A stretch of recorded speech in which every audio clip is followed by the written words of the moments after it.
I need a mic. I didn't bring my mic over. Morning, all.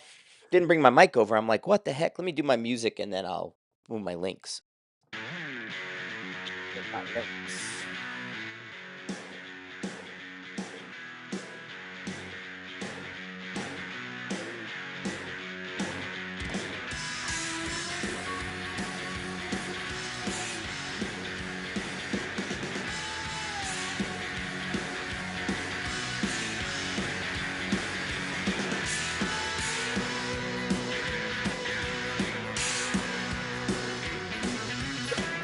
Welcome to the Everyday Sniper. You got Frank at Sniper's Hide. And I threw in the Sniper's Hide one or the Everyday Sniper one because I'm live.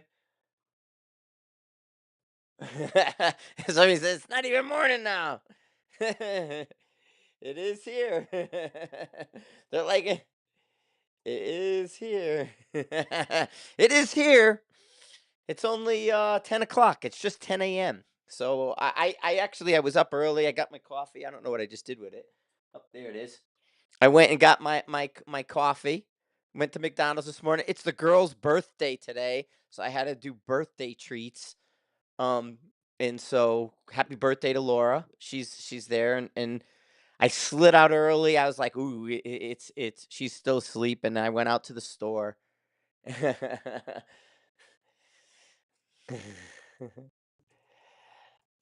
and uh and so yeah, so I went out and picked her up some McDonald's for breakfast in bed. She got breakfast in bed with McDonald's, right? That's like me cooking breakfast in bed. I'm giving hints here. I actually don't even need I don't really need my ears today either because I'm not doing nobody else is on with me. Chris is out doing his thing. Holiday weekend. Hope everybody enjoyed it. We had awesome, awesome fireworks. It's almost like I'm in Colorado, and so yeah, East Coast really, but Colorado's the same as the East Coast now. It might as well be New York or blue or whatever. And so they were like, no fireworks. Don't you dare touch fireworks. Nobody wants to see your fireworks. And, we're going to set up hotlines and tip lines, and we're going to do all these things to keep you from lighting fireworks off. My neighborhood was on four sides lit with personal fireworks that were epic. Dude spent so much money. It was crazy on how much fireworks went. So I kind of look at that like the world's healing a little bit. It's not, s- you know, exactly healing because there's still a side fighting us. And there'll be the Karens and the Kevins that are, no, don't do that. But yeah, it was a big difference from the years before, or even the last 4 years. It was like, we want 4th of July again.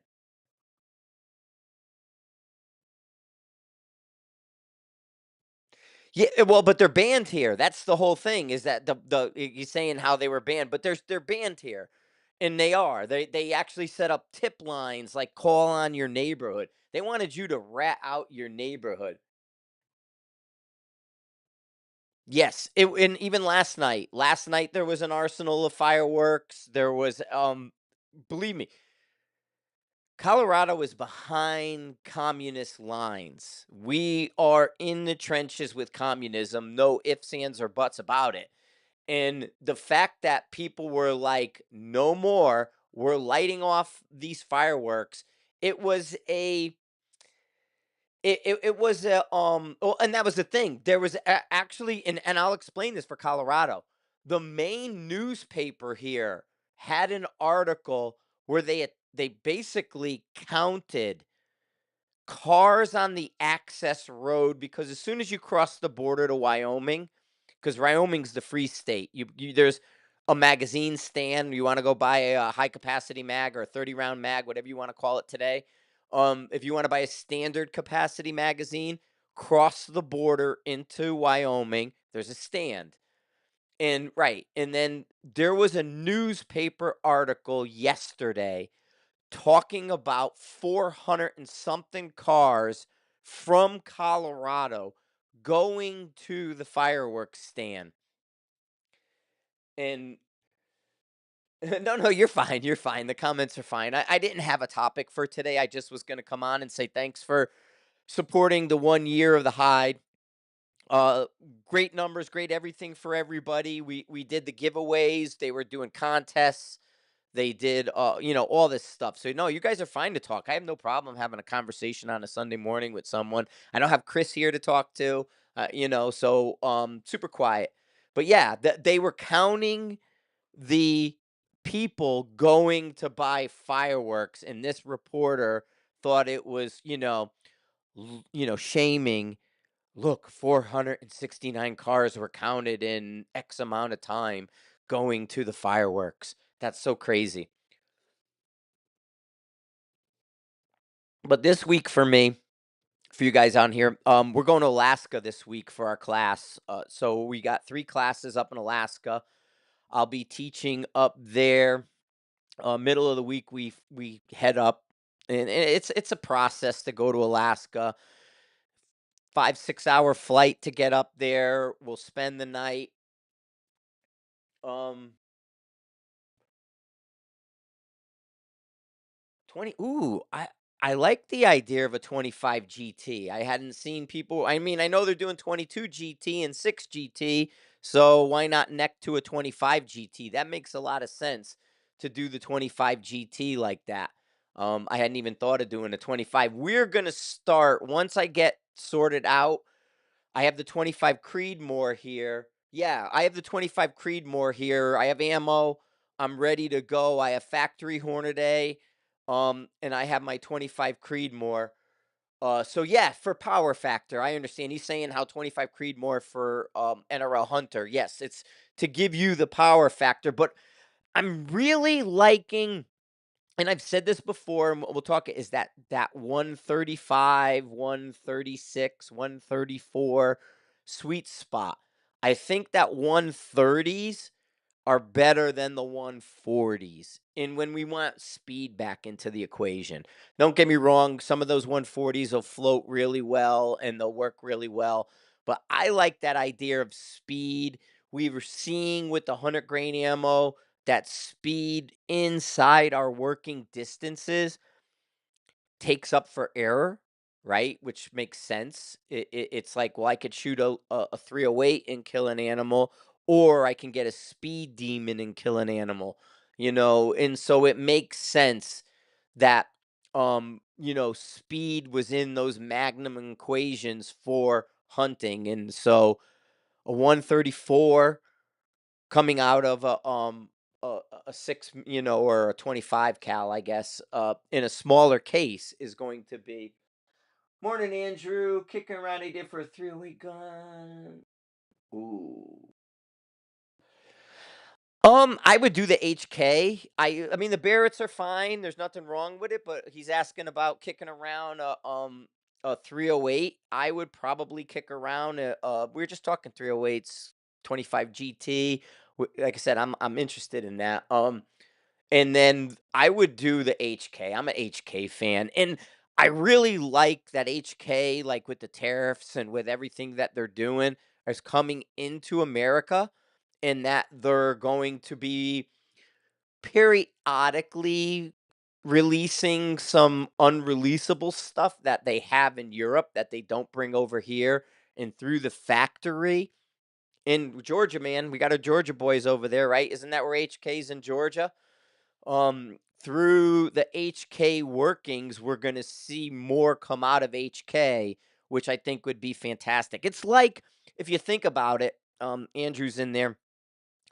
It's like the AI 50 semi-auto, right? We can't have that 50 semi-auto here when AI years ago made that 50 semi-auto. It was a badass rifle, and it's just not viable here in the US. They won't let them bring it in.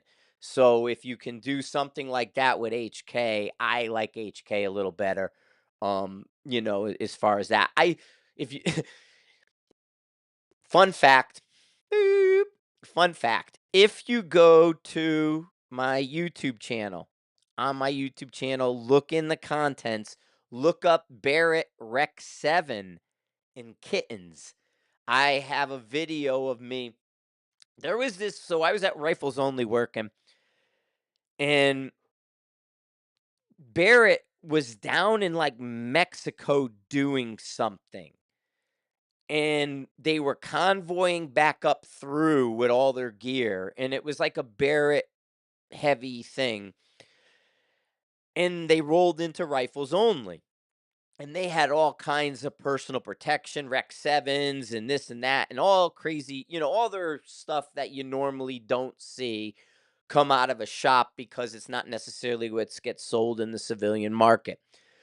So there was a kitten running around the range, and I had put it in my hood of my hoodie. I wear hoodies all the time. And so I was shooting like just playing. I wouldn't call them drills, but I was shooting with the Rec 7. Um, and the kitten was in my hood the whole time I was doing it. So there's a video like Lisa shot kittens and Rec 7s with the Barrett. But I'm a bigger, always have been for a million years HK fan. And to stick to the HK theme, growing up in Bridgeport, East Coast, Connecticut, Bridgeport's combat town. We had access and friends of ours, and I even had one of them for a while. I had the SP-89. We were insanely 1990s HK heavy. We had everything from 9 mils all the way up, 94s, 93s, 92s, 91s. I had an 89, and so we had all these HKs growing up. And I porpoised in and out of good and bad. My family has ties to both good and bad. And so one of my friends who had a lot of these HKs, and these were the yellow and green, most of them were the yellow and green desert camouflage ones. Well, this one friend of ours who porpoised in and out of good and bad guy was a sheetrocker. He was a union sheetrocker in Connecticut and Bridgeport. And he did a lot of weird stuff sometimes, and he had a lot of these HKs. Right? Got killed. And the story is that he had sheetrocked a bunch of them in the walls. And nobody ever went and got him, and I don't even know where he lived. You know what I mean? I couldn't even tell you where he lives, but supposedly because he would do weird shit, and he was, like I said, he porpoised out of good and bad. So the bad times he would hide stuff.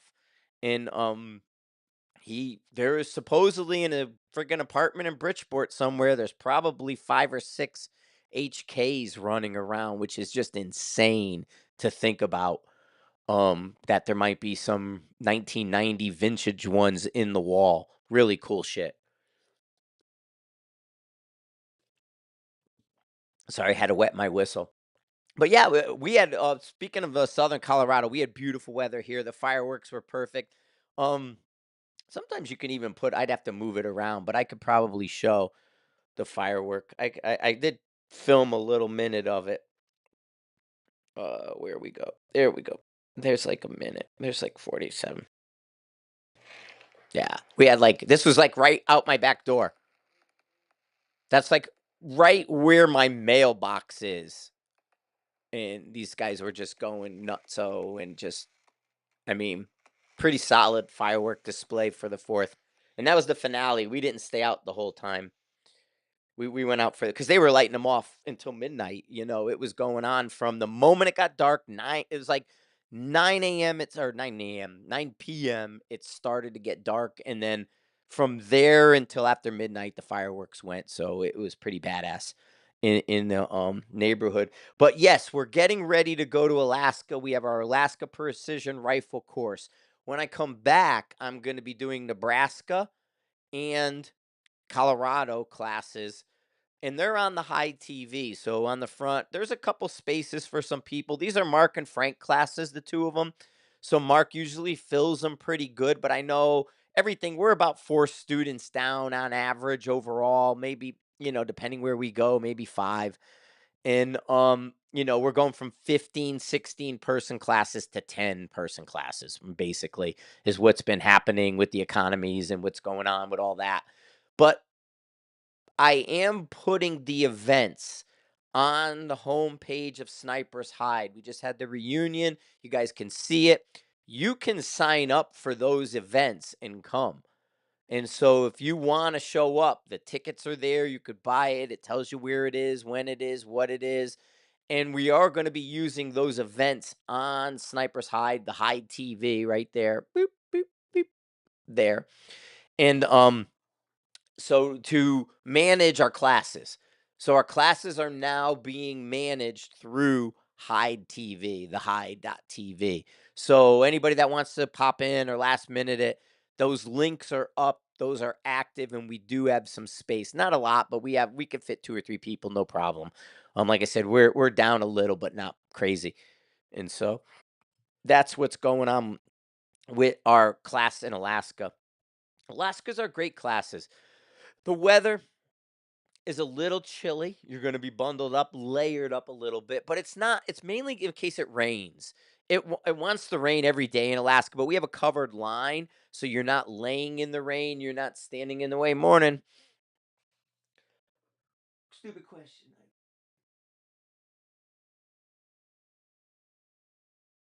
Yes, I actually can do that. That's not a bad idea at all. I got to do that auto balance. But yes, though, and I'll get to that in 2 seconds. Morning, when um, so Alaska's very good, and our classes are just textbook. They work so well.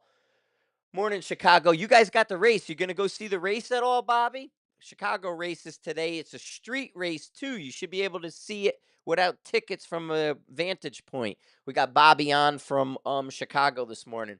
So welcome in Bobby from Chicago. Street race NASCAR, 2 hours. 2 hours for the street race.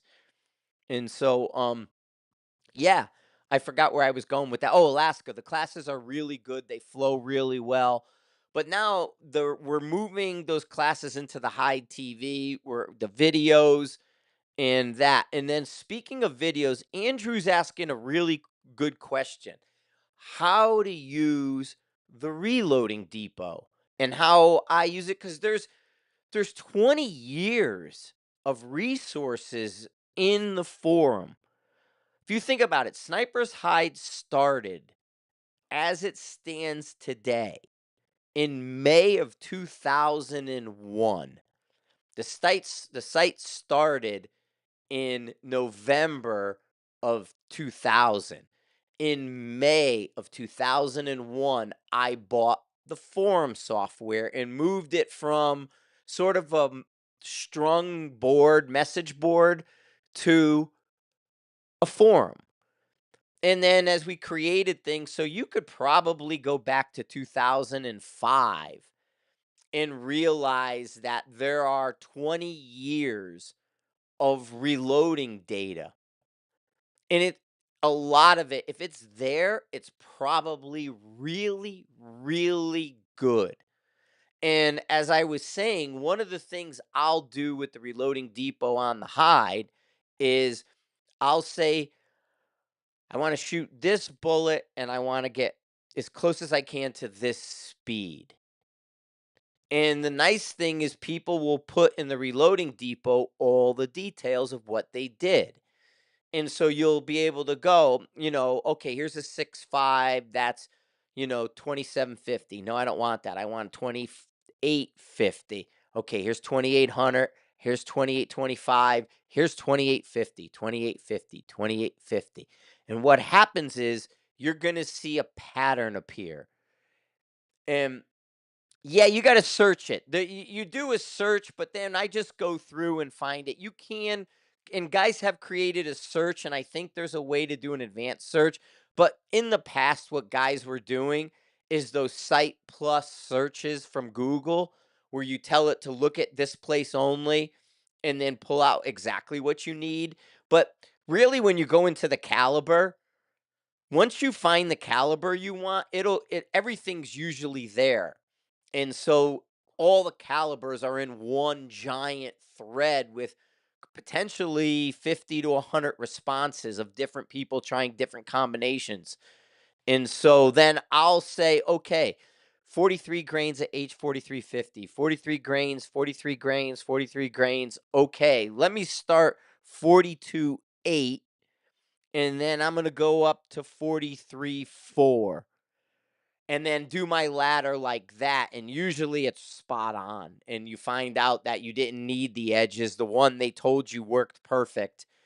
And so it's a shortcut to the trial and error, or you're shrinking your ladder so you don't have as many variations in your ladder, right? So if you're doing the and Satterlee's variation is off of, what was his name? Green, it's not Greenspan, but there was somebody who did the ladder test, and then Satterlee sort of fine-tune the ladder test. And I look at the reloading depot as a way to shortcut the ladder test, if that makes sense.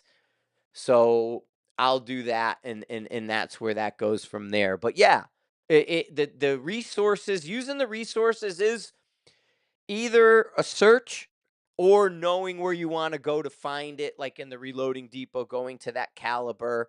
And like I said, it'll become very apparent within the first page where it's going and what people are doing.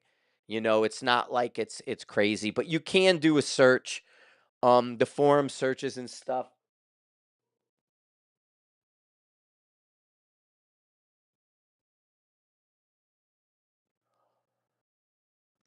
There's backdraft. I don't know. Scar, post that to me. I haven't seen, because everybody's 3D printing. He's asking a question about a suppressor, and an Outlier's backdraft suppression system. I'd have to look at it. I don't know what they mean by that. I'm guessing it is a type of flow through, but I don't know what they mean, because what is explain that to me, Scar, what a backdraft suppression system means, because I know part of the deal right now is don't leak or move the gases except forward. They don't want gases coming backward because it poisons people.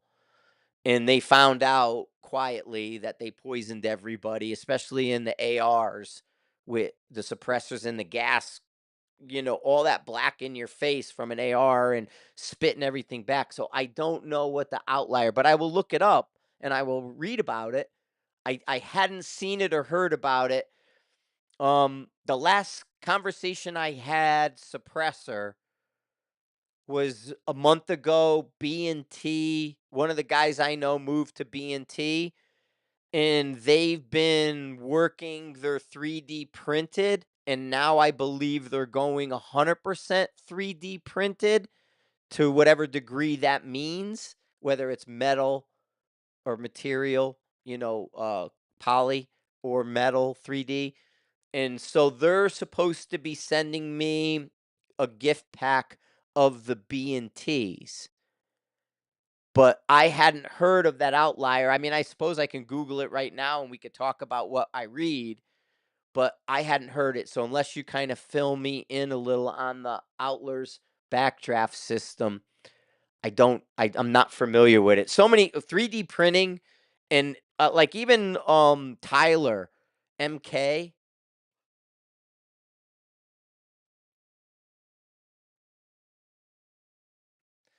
wouldn't call it significant. He's asking if we've seen significant change. The bigger the caliber, yeah. Like the the 50. They, in order to get that short 50 to work, they had to break it. And it makes a big difference on a 50 to like, if you just gave me, and I'm going to go big, Bobby, so I get it, and I'll bring it down, and I'll scale it for you how I feel it, cuz I'm small. There used to be a jet 50 cal break everybody had, and they used to use it as a drop gun stage at TAC Pro. Rifles Only did it once, and it was a regular, straight up, look like a normal suppressor on a 50. It hurt to shoot. Me anyway, I never liked it. In fact, the last time they had it as a stage at Tac Pro, I wouldn't shoot it. Fast forward to now, and like Barrett's 50 had the brake. Fast forward to now, the 20 to 16-inch 50 that Thunder Beast is doing, and Elite Iron as well.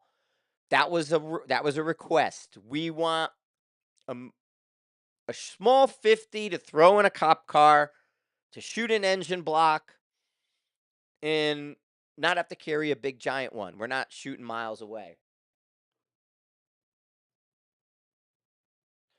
Oh, okay. I hadn't seen it. I'm sorry. I hadn't seen that suppressor. Shot Show's so busy. I got to get this darker again. I hate when it lightens up on me. Um, but anyway, so anyway, fast forward to a break. There's video of me shooting a 16 to 20. I don't know the exact length. 50 with Ray from Thunder Beast down in Texas at the Precision Rifle Expo, and you could see it. I can see my impact with a 20-inch 50 at 500 yards. I could see it hit the dirt, and I could say I missed right, I missed high, I missed low, whatever you want to call it. Now, a small caliber, the brake isn't necessarily as effective as you think, but it is going to change it from a push to a stop, right? The suppressor pushes you. It's like instead of going stop, out, stop.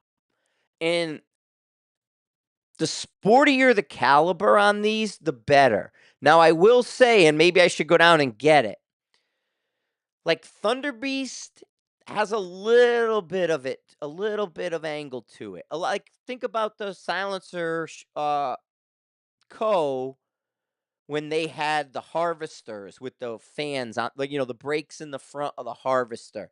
They were just flat. I have a harvester right downstairs.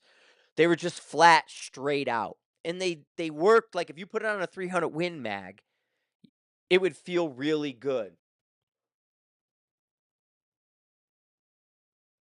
And so as you went up in caliber, it felt a little better. So a 6.5 on a harvester, you didn't feel a lot.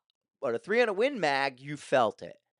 And so that's weird. But now the Able is more of a ported, built, adjusted brake, and it has ports that also act as a forward pushback flow through.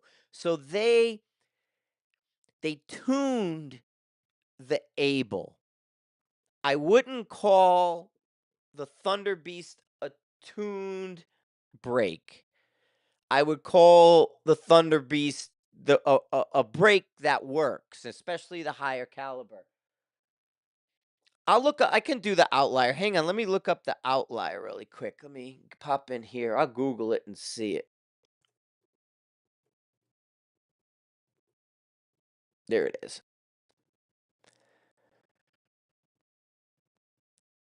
Is it the Stinger Works, I'm guessing?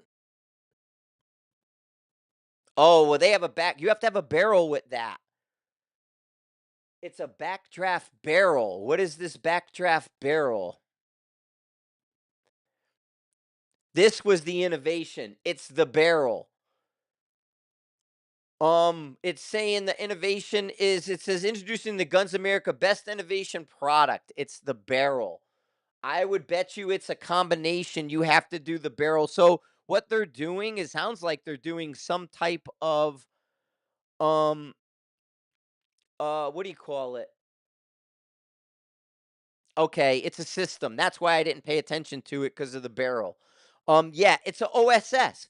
The old OSS was a barrel. And in fact, like Watchtower now, if you go look up Watchtower, they have a metal structured barrel, but it's like a think of a proof carbon fiber barrel, structure it underneath, and then sleeve it in metal. So there's a lot of barrel tech coming down. Okay, I get it now. Yes. So what they're doing is they're working it like a original OSS that used the length of the barrel and used all of that to help mitigate and move around. But okay, I see it now. I see what this is.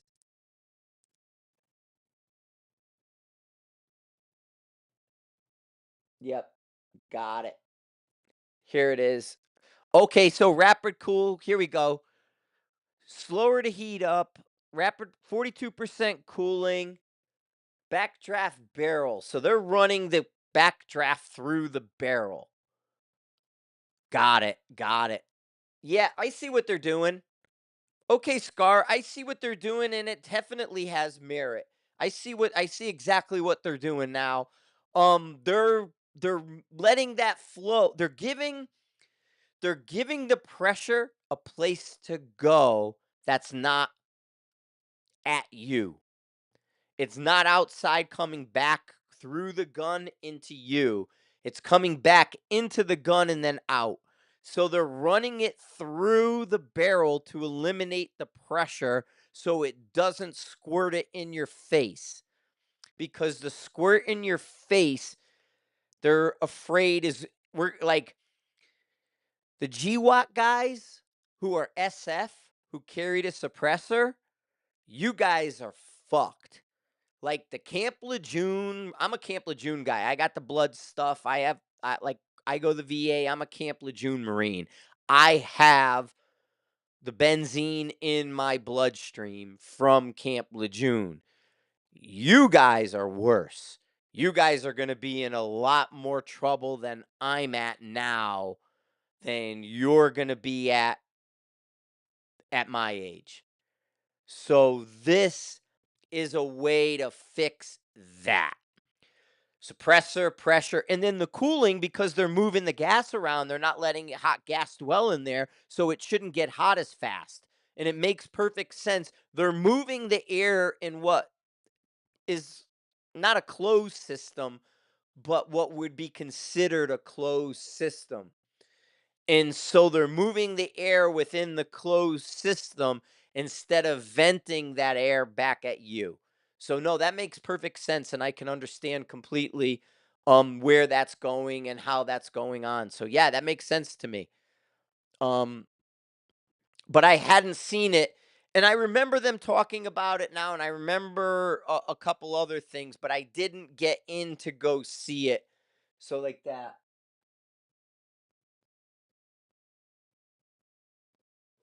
Yeah, and then, and then part of it is, people think that blast chamber, I mean, you still feel it when it's there versus the break. Like when it's in the blast chamber for a break to kind of hold a rifle back, it's not getting, let's call it the grab on the air for leverage, right? So that it's like you have a break in your suppressor and there's not enough for it to grab on and pull it back. Where for the brake is outside of the suppressor, you have the entire world of air to pull back and to slow down the movement of the rifle, right? Because all we're doing, we're trying to manage recoil. Recoil management, it tells the bullet where the barrel is when it releases, right? So my recoil management versus your recoil management is going to tell a story. And if we can tune our recoil management together to the same place, as in technique or body position or equipment, then I can swap rifles with you. We can shoot different things, and it becomes the true hammer and not a custom made hammer that doesn't fit me anymore. So I want to be able to say, hey, that's a rifle, pick it up. Yes, and I remember that now that you're saying that, the Arkin thing, and now that you say Arkin, and I saw it, I do remember where it was in the barrel part. Once I saw the barrel, I remembered who it was and what it was going with. So for sure, Yes. Now you jogged my memory on it, but I remember it being a Barrel Plus, so I didn't have the time and get over to it, and then I was like, Barrel Plus, OSS, yeah, we did that before. But no, it makes perfect sense reading their sheet, and I just saw it. They had a cut sheet. And so yes, now I understand. And you telling when as soon as you saw it Arkin, yep, then I completely remembered what was going on there. So for sure.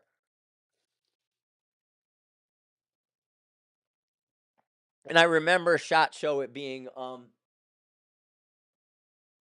yes. Yeah, they got lead poisoning. It's even beyond the lead poisoning.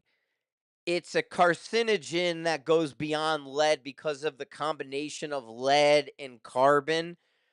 And so that's why you saw this like the way it was told to me, it was a "Oh shit, we're fucked" moment when they realized what was going on. With that high a volume of fire, those shorter barrels, the type of suppressors we were using, and we know how dirty and everything is, and us just, douching it, "Rah, go, rah, go, rah, go." We're throwing half a bottle of something in it and telling the gun to go. And so that created a system of poison. And then the back pressure and that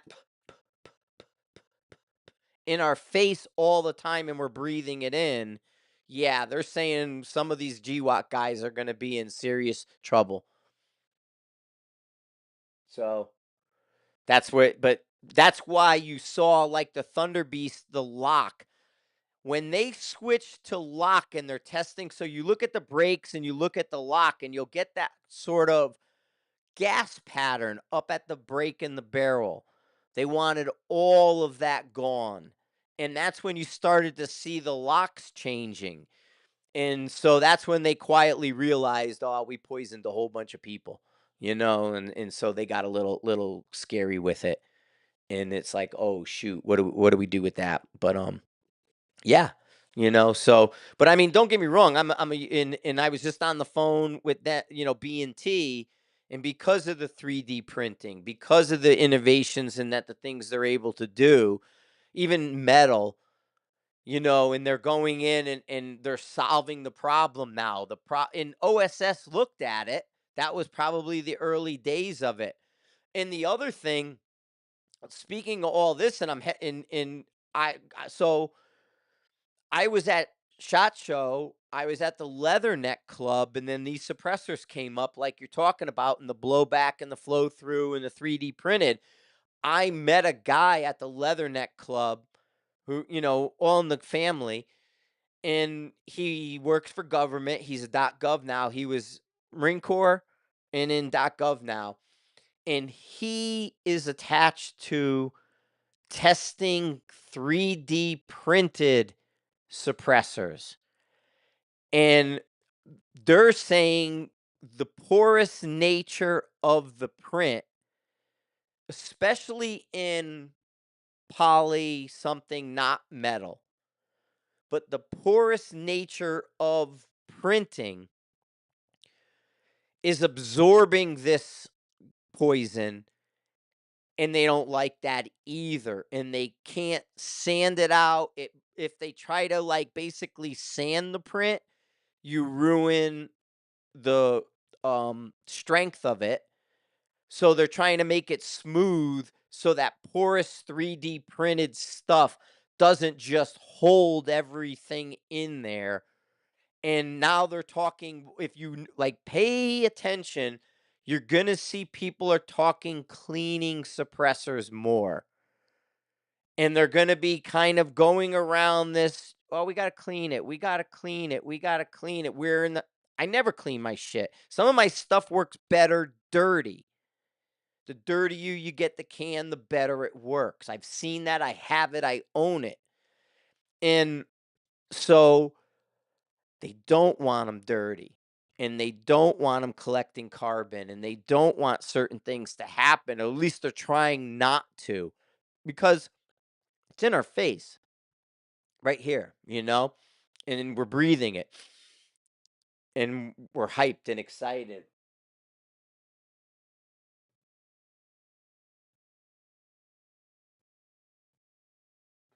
Well, not so much nylon printing, but the suppressors today, like the 3D printed stuff, isn't all metal printed.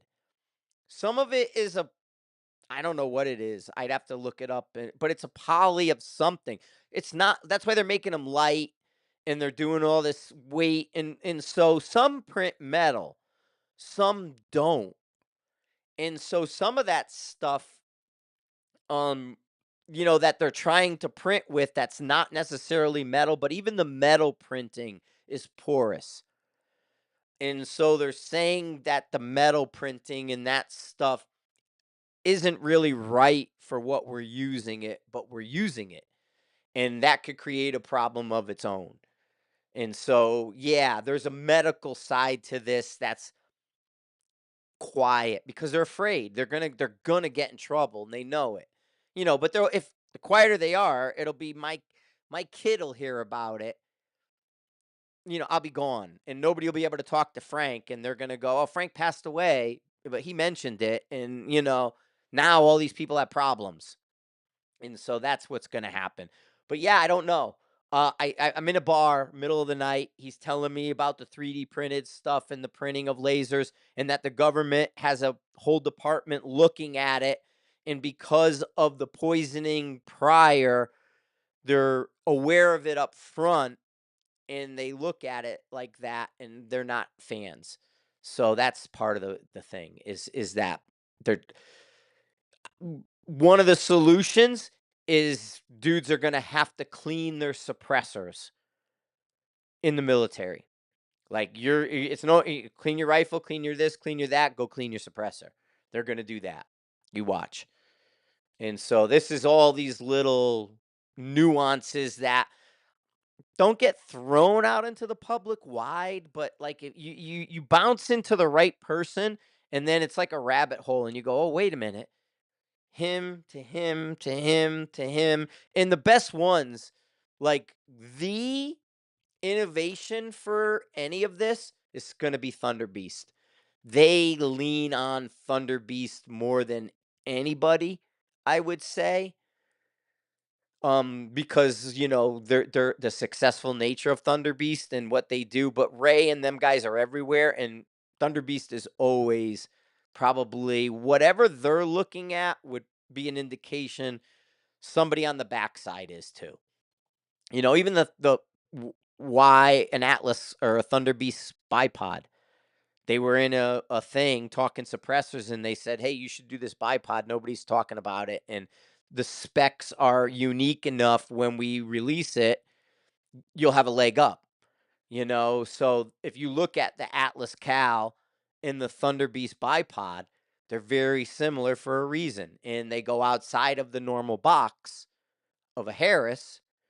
And like now, here's another dirty little inside secret is like the video we were talking Barrett earlier and Barrett, right? Well, the M Mark 22 Atlas, B&T Atlas, the Cal won the bipod solicitation part, but you'll almost always see a Barrett with a Harris because the price point on the Atlas is low enough they can replace it with a similar. And so what they do is instead of the $300 to $350 for the Atlas, they do 90 for the Harris and they can keep the difference. So they end up making, 200 and something dollars every rifle extra. Yeah. And so that's why like you could see video like picture after picture after picture of the Barrett sniper rifle, the mark in the military shows a Harris because they do that to save 200 and something dollars, $240 they put back in their pocket per unit. So if I could save 250 bucks per everything that goes out the door, that's huge at the end of the day. So there's a lot of shimmy shuffle they can do. Mounts are another one. Like LaRue used to lose all those solicitations. And then when it came time, somebody within the group would say, put the LaRue on it. And they would buy them individually from LaRue and then replace them because it's small enough. A mount can be replaced, a sling could be replaced, the bipod could be replaced, stuff like that you can swap out within the system. And so that's why you see things go a certain way. And the suppressors are a huge part of that now. And there's lots of conversations. You guys have a good little Sunday morning talk with everybody, having fun with the nice little day here. Not gonna stay too long. I got the like I said, the Bobby's there in Chicago. We got the Chicago race. Oh, speaking of stuff, yesterday I watched.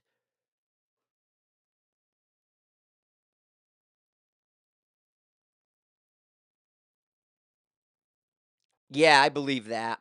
He's talking Ukraine.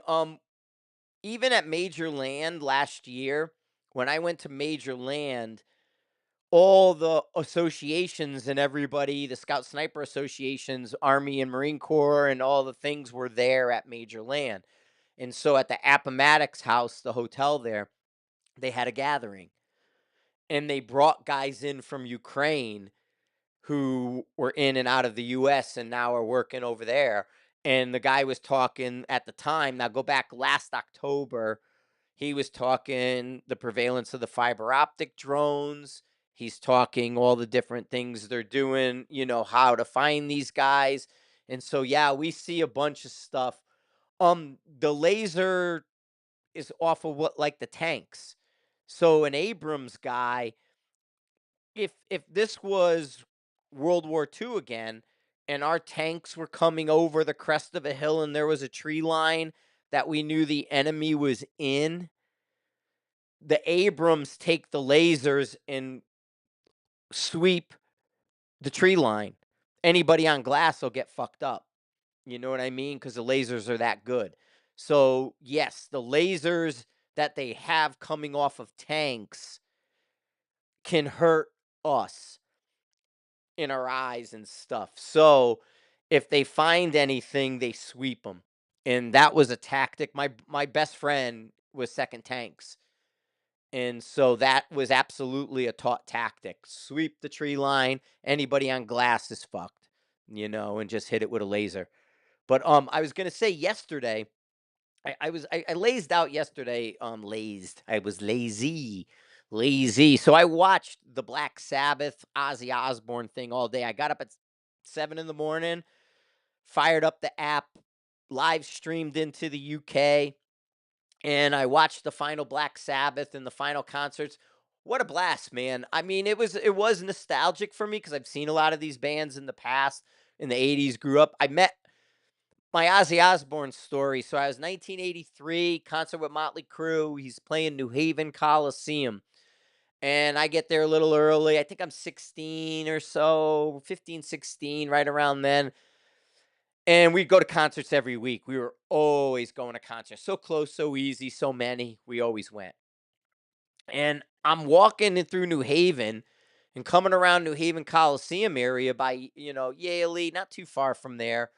It's a good, was a good area for the shows and everything. Toads isn't that far away. And I run into Ozzy Osbourne on the street. No bullshit. He was fucked up like nobody's business. He was wrecked. And I ran into him, and I bet you I have it and can find it. My brother might have it. He signed my ticket stub, and I had his signature from the ticket stub from meeting Ozzy on the streets of New Haven. He was wandering drunk. And so I watched all the shows. Anthrax loved it. Indians, man, war dance, right?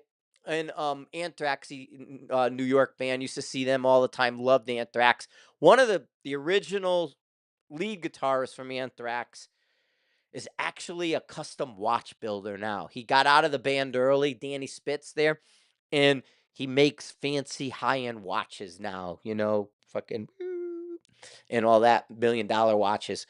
But, yeah, the show was phenomenal. Although Guns N' Roses, Axl Rose needs to go away. That was the worst part of the entire thing. I mean, even like, what do you call it? Even the super bands, they were playing Train Kept a Rollin' with Steven Tyler and Ron Wood. Nobody knew what they were doing.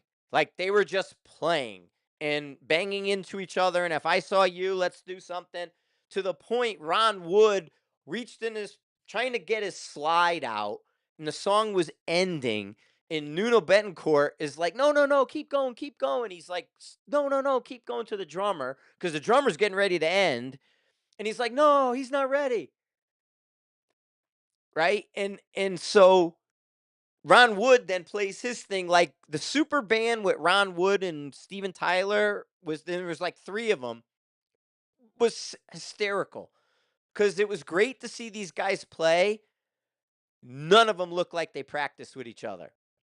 And it was just a free for all. But then some of the other super groups were pretty good.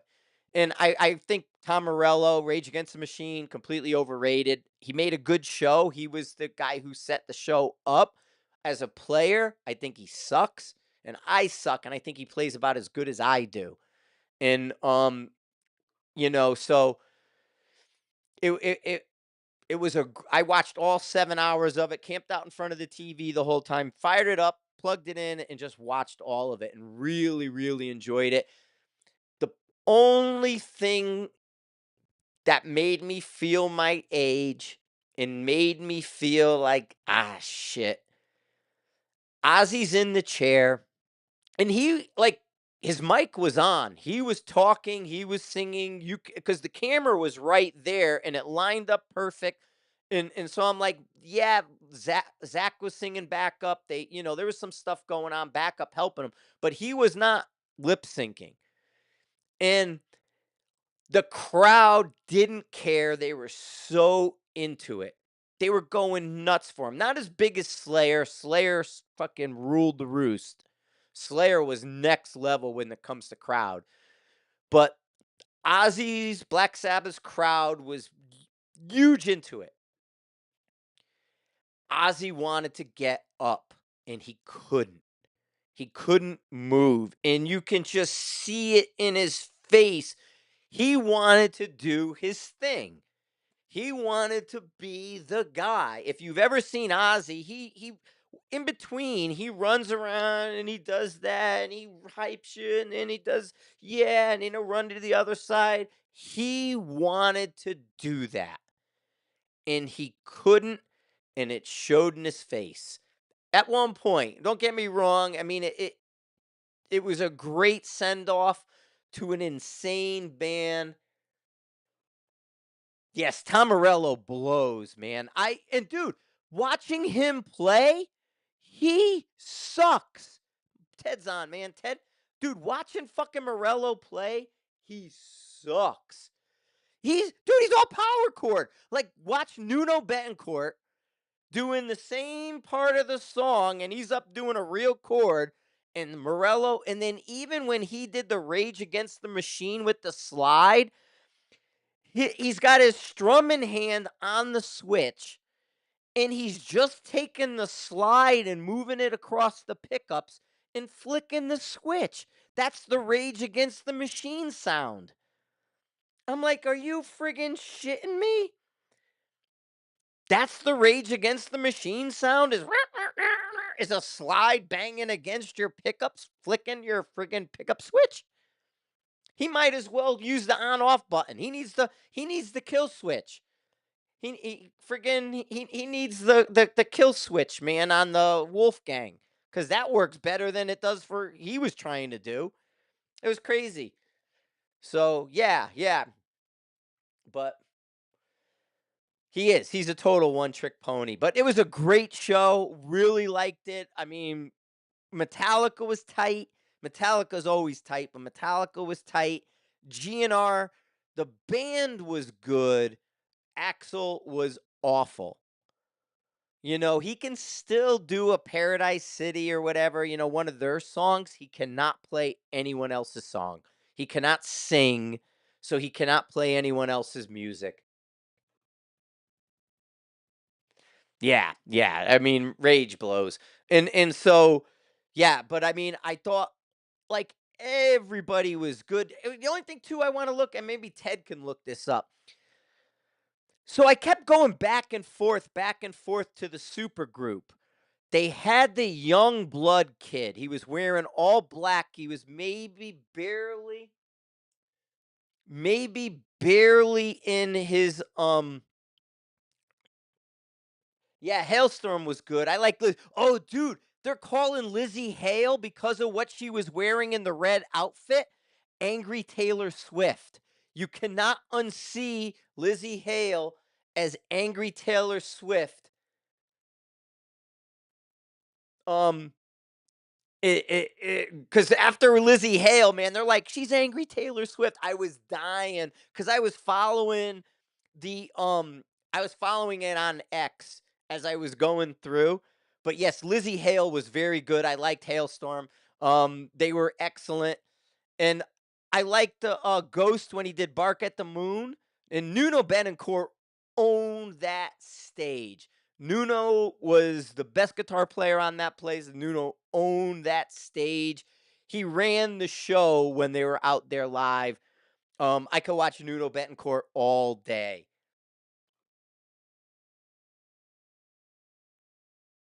Yes, Angry Taylor Swift. She's the Angry Taylor Swift. And I said to like somebody said it online, and I said, once you see it, you can't unsee it. Right? Yeah, once you see it, you can't unsee it.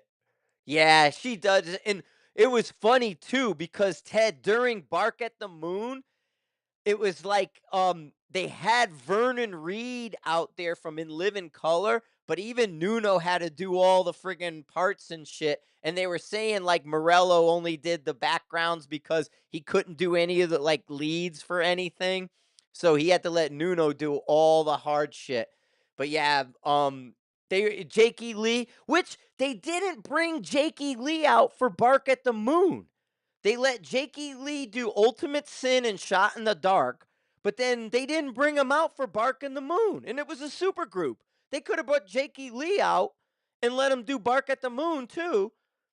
And they're like, they said Sharon just hates him. They're like, because he sues them for those royalties because he wrote those songs. But yeah, Jakey Lee only got to do the two songs, and they didn't let him do Bark at the Moon. And it's like that was his introduction to the audience that Jakey Lee existed, was the Bark at the Moon video. That's where you met Jakey Lee. It's crazy. It's like, how do you not let him play on the song? He's there. Let him play on it. You can have a third guitarist. Let him do the lead, and that's it. That was crazy. But no, I really enjoyed it. I camped out on the couch all day. I watched it. I really liked it. Um, it was a great send off. Slayer was just owned it, and they knew it. Like, dude was like, he was watching it from the stage and he's laughing. Yes, Badlands did rock from Jake E. Lee. He looked good too. Jake E. Lee looked good. He looked very much like Nuno. He looked like Nuno's older brother. But Jake E. Lee looked good. Yeah. Dude, Sharon had this plastic surgery with this scar thicker than my beard around her mouth, and her face was up, and she's got that big alien head. She looks like an alien in disguise. If I was going to disguise an alien to look like a human, it would be Sharon. And she has a scar around the part of her mouth that has to move. It was awful. There was one shot of her, oh my god, and it was like, "Rah!" And then this part is probably this thick under less than like her cheekbone. Her cheekbone to her, like, her here under her chin is probably this much. It was crazy, but Yeah, it was a good show, man. And then watching 7 hours of it, and I didn't I stayed camped out. Unless I went to the bathroom, I watched it. They had their intermissions, and during the intermissions, they played a lot of things and stuff. The Jack Black did the Ozzy Randy Rhodes with Morello's kid. Tom Morello's kid was playing in the Jack Black video doing the Randy stuff when they recreated the Suicide Solution video, or one, I forget which video it was, but it was an old Ozzy video when he's in the purple and white fringe. And but that's Tom Morello's kid playing the Randy Rhodes guitar in the Jack Black video. So there was all these little ping pong connections. But like I said, I thought, oh, and what I wanted to say is the young blood kid for a minute who sang Changes, I thought was the ghost guy, the Papa Emeritus. And I'm like, wait a minute, that looks like the same guy almost. But he's ghost, he's covered and you can't see his face. But I body wise, they looked similar. So I was almost wondering if Youngblood is Ghost Papa Emeritus too. And so that seemed a little strange that they were that close looking to me. Um, and I kind of felt maybe they were the same person when they did that. But yeah, I like I said, I enjoyed it. I thought it was a great show all the way through the songs. They did some really good Electric Funeral covers. The later covers were better when Zach, of course, Zach doing it with Pantera. Um, and or he did After Forever or Electric Funeral. Electric Funeral they did. Pantera rocked, but that's Zach, right? Pantera, I was never really a big Pantera fan when it was Pantera, but with Charlie and Zach, I didn't mind listening and watching Pantera. I thought it was pretty good, but like I said, Slayer just owned the stadium. There was no denying Slayer won the night as far as any of the other bands that came through. Cool, man. Man, I did an hour with you guys. Got a nice little crowd, a little over 100 people. But no, we had a great time. And like I said, I'm going to Alaska this week. I will we will have a podcast and a live before I go to Alaska. The Javelin Days, electric funeral, electric funeral. Yeah, electric funeral rock. After Forever and Electric Funeral, Ted. It was like, fuck yeah. They hit that. And then like I'm not a Lamb of God fan. I think they're very good, but I don't listen to Lamb of God much. Their Children of the Grave was good. They redid Children of the Grave, and the Lamb of God's Children of the Grave was excellent. So that was all fun as hell. But yeah, I mean, nothing beats After Forever and Electric Funeral. It's like electric funeral. Yeah, yeah. And then it was funny. Somebody had said something. I just saw, getting into the whole Sabbath theme, somebody was trying to make a like a bust on Trump or something, and they were talking about war pigs or Oz. Oh no, it's the Disturbed guy. The Disturbed guy got booed. David Drachman or whatever his name is, because he's an Israeli or Jewish or something. And there's a photograph. I didn't know this until I went and looked for it. But I'm like, the Disturbed guy, Sound of Silence guy, comes out and they booed him. And he's like, "Are you really going to do this?" And I didn't know why they booed him.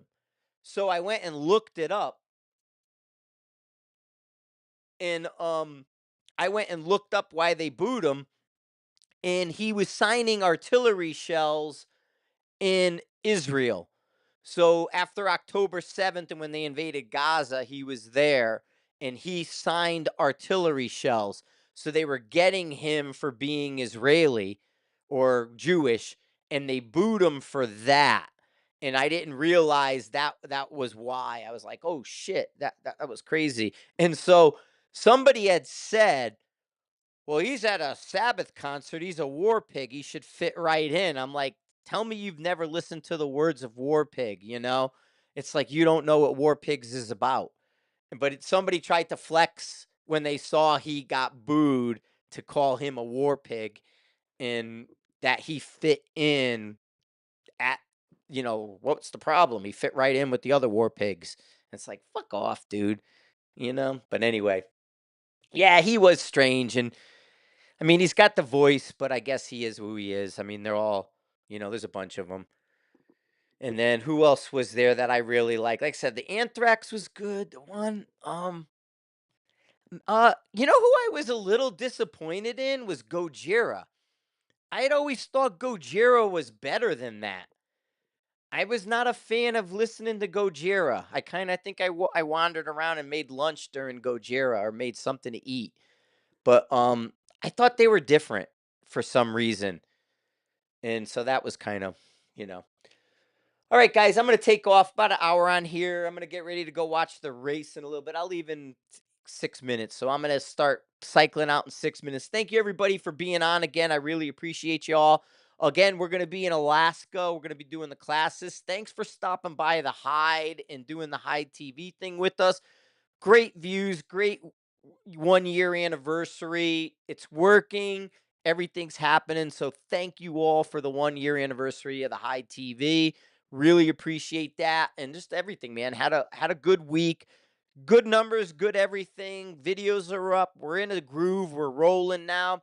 We're producing and we're bringing it to you. I will bring you live. Probably I'll do one live from Alaska, if not a couple. It might be boring. Maybe Laura and I'll go because the sun doesn't go down. We're up anyway. It's been a little different crowd in Alaska because I'm not drinking. I can't, and Mark's injury. So we haven't been doing the big giant Alaska parties like we used to. And um so I don't know. I could do lives instead with everybody and bring you some stuff from the range. But I'm going to be in Alaska next week doing all that. And then we're back Nebraska, uh, Colorado. Then I have an Iowa NASCAR race, the Iowa NASCAR race in August. And then in September, we start moving east and we'll be Ohio, Major Land, and places like that. So again, thanks everybody. Appreciate you. Appreciate the world tour. October, I'll see you, Ted. Be over there. Gonna go do our reunion thing. I'm gonna pop in. My buddy Ted there. He's on. Check you guys out. Appreciate you. Thanks for listening. Thanks for sharing. Thanks for being part of the Everyday Sniper.